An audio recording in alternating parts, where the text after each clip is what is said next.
Hey there, welcome back to my channel. My name is Allison, and today's video is going to be all about my 2026 Lowbuy rules.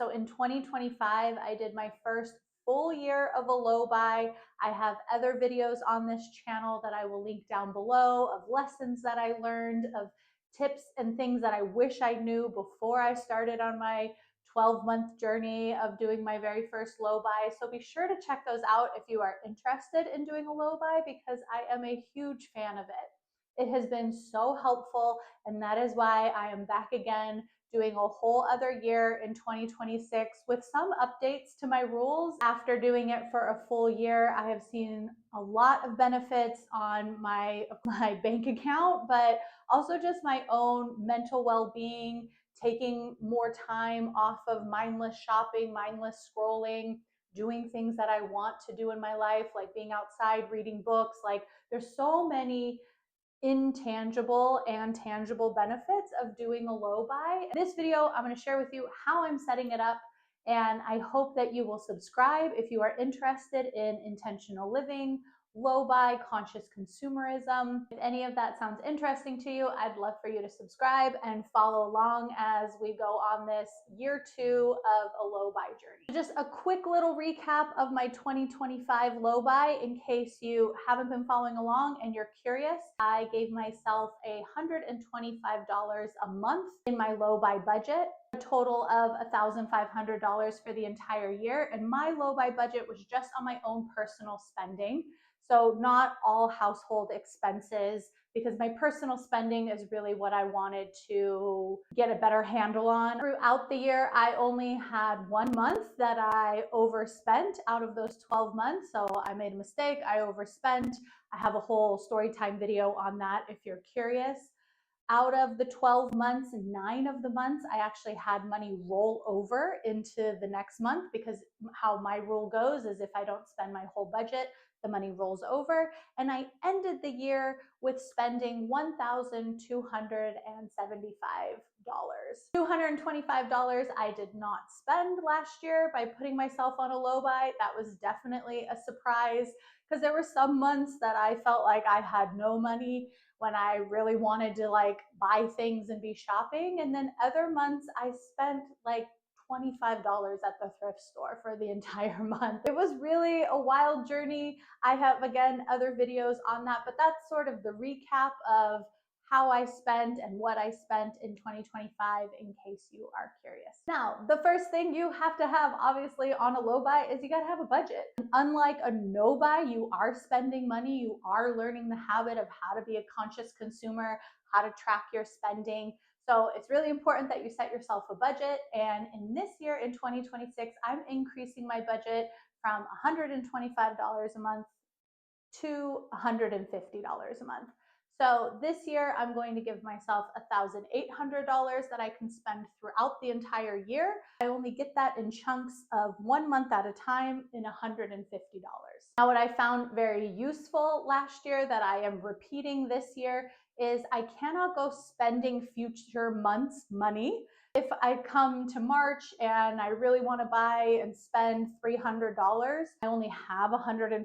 I can't start spending April and May's money in March. I have to put myself on a no buy, get to the next month, increase my budget, and then I'll have the $300 I want to spend. So I can't go spending future months, but also if I don't spend all $125, which again happened a lot last year, which I was very surprised, that money will roll over to the next month. So if I didn't spend $20, the next month I'm going to have $170 instead of $150 to spend. You might have heard me say before, but you have to track your spending.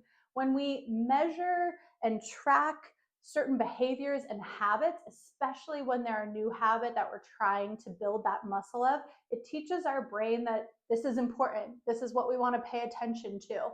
If you are on a Lowbuy journey, it's probably because you have some impulses to shop when you're lonely, when you're tired, when you're anxious, whatever it is. You need to track your spending, and you need to find a way that really works for you. And what I have found that works for me is just keeping it really simple and using my notes app. Every single month, I write down what I have to start with, if any money rolled over, and then every single purchase I make, when I leave that store, I'm gonna track it in my budget app, because that's also one of my learnings and my rules for myself is I cannot track it at the end of the week. I cannot track it at the end of the day. I have to track it purchase by purchase, because I got myself in some trouble last year by tracking it week by week, day by day, because if I shop multiple places, like when I've been on a trip or traveling, that's typically the only time that happens, I can end up overspending. To combat that, my rule for myself is anytime I'm leaving a store or anytime I've checked out on an online shopping cart, I have to open up my notes app and track that budget right away so that I can get my new total of what I have left, to keep myself in my guardrails of my budget. Be sure to find a system that works for you.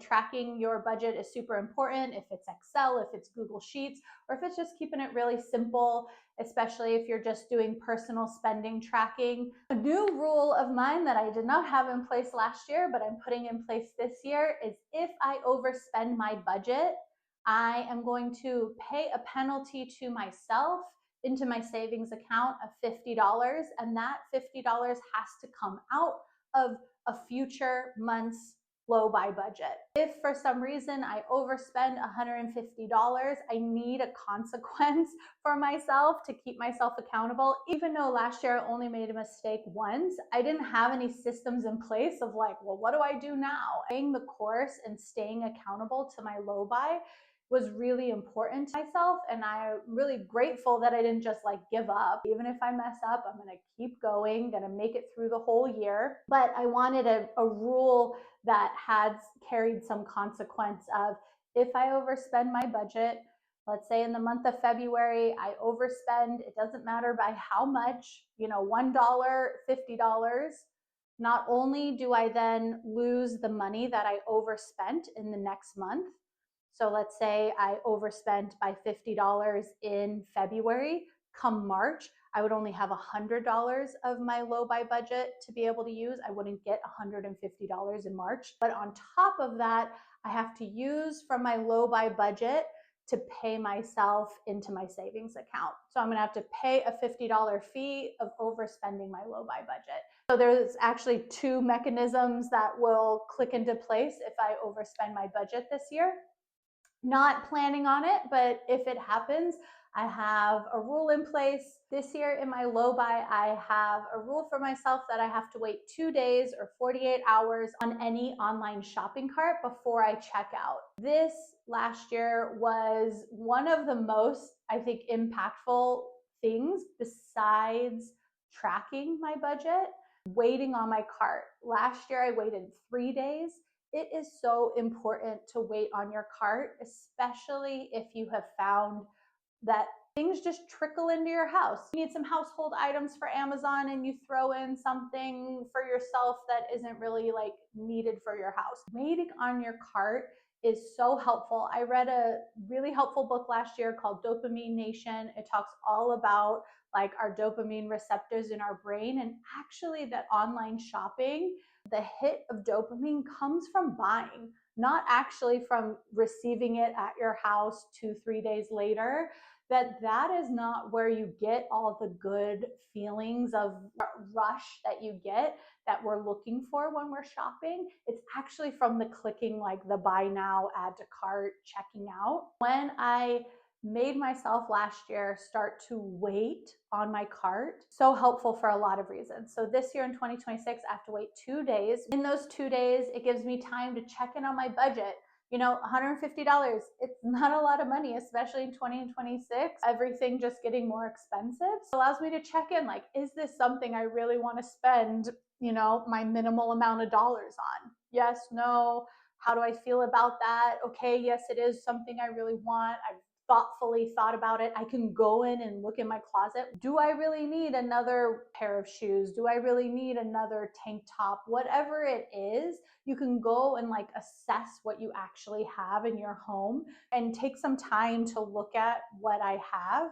has been really helpful. Also, it just like slows down that really intense reptilian brain of all the marketing machines are feeding us of like buy now, on sale, right now, countdown clocks, like all that stuff is designed to get us to override our own sort of mechanisms for checking in with ourselves and just that like quick paced desire of buy now, buy now. So by waiting on your cart, you turn down the dial on it. It allows myself to really like check in. Do I actually need this thing? Do I have budget for it?